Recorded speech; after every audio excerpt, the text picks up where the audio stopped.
Long ago, hidden between two mountains where the sun lingered longer than anywhere else, there stood a quiet village called Ivara. The people there believed shadows were nothing more than empty shapes following their feet until the traveler arrived.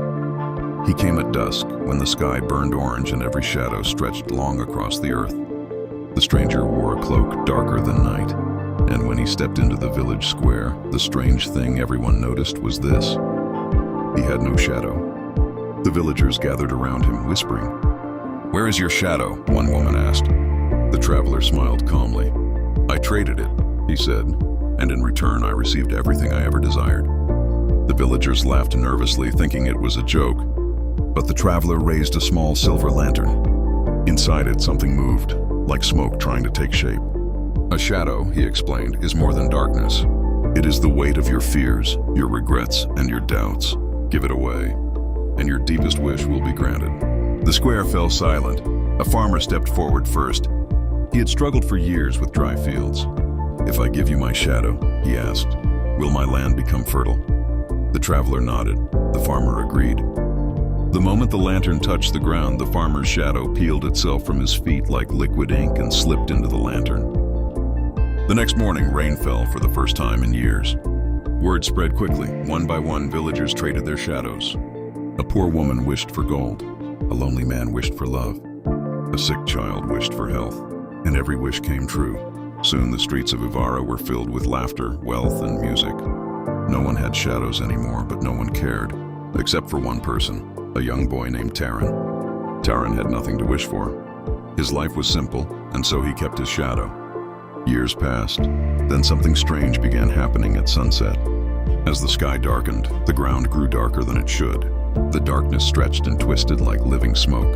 And then the whispers began. Soft at first, then louder. At dusk, shadowy figures began rising from the ground. They had no faces, only hollow outlines of people. Taran watched from his window as one of them spoke in a voice like rustling leaves. "You left us."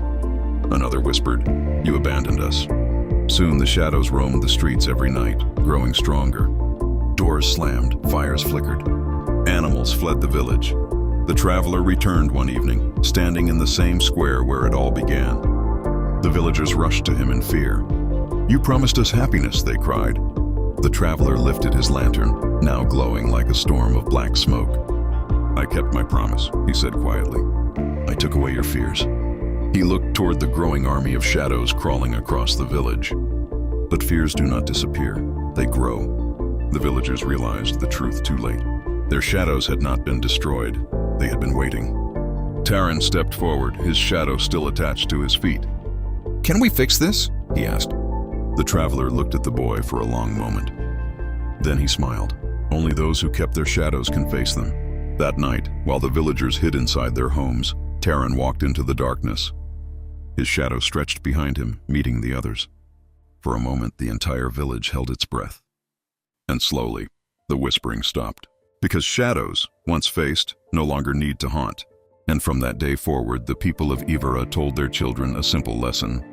Never trade away the parts of yourself that make you human, even the dark ones.